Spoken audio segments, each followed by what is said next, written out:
Mayong buntag mga ka-K5, ani ana mga nagbagang balita karong orasa. Top 6 most wanted person sa kasong act of lasciviousness o qualified rape na sikop sa Tanay City. Nasikop sa kapulisan ang usa ka giilang top 6 most wanted person sa Tibok Negros Oriental tungod sa kasong act of lasciviousness o qualified rape batok sa usa ka minor de edad sa barangay San Isidro, Tanay City ni atong Biyernes, Disyembre 5, 2025. Gilusad ang operasyon sa Tanay City Police Station nga misangkot sa malampusong pagdakop sa suspetsado nga mga alas 6:26 sa gabi.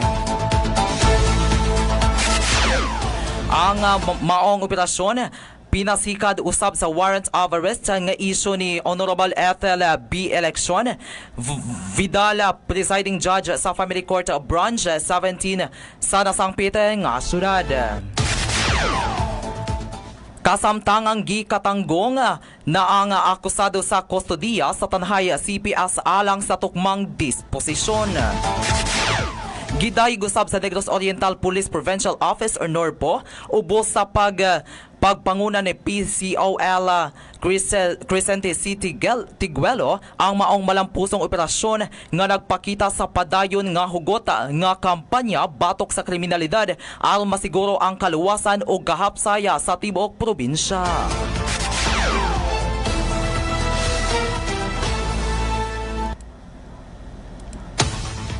Samtang sa laing bahin sa atong balita,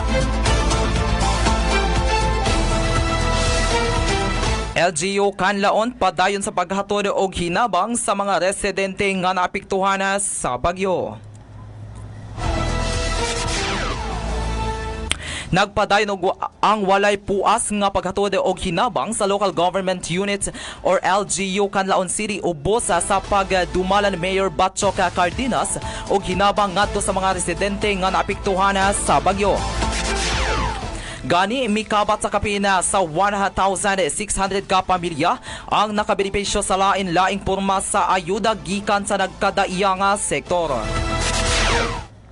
Giingong ang maong tabang bunga sa padayo nga pagsalig og pagtinabangay sa mga pribadong sektor og sa lokal nga gobyerno aron masiguro nga walay pamilyang mapasagdaan ingon man mahatagan usab ang tanang benepisyo sa tukmang serbisyo. Sa laing bahin, gikataho usab nga nakadawata na sa ilang ikaduhang hugna or second wave sa hinabang ang mga residente sa barangay Malaibag gikan sa LGU Canlaon. Gipaabot nga magpadayon na pa ang maong inisyatibo sa syudad aron matubag ang panginahanglanon sa mga residente. Mao kadto ang naglangkob sa atong tapa of VR News karong orasa. Gihatod ka nato sa GTX 500 capsule, MyTC D3 Bio GTX Coffee Mix o ang original CLP Tupito.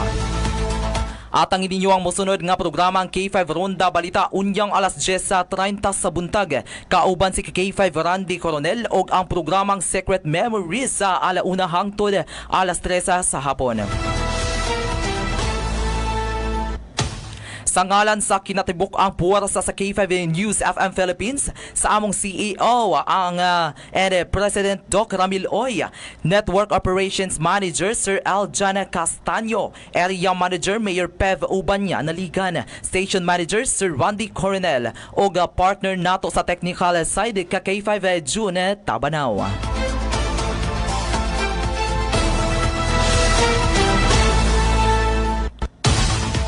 Naggikan din his sa News Center ako si K5 Renny John T. Cortez, Grade 12 Gas Chemistry nga gikan sa Kalumbuyan National High School, Senior High School.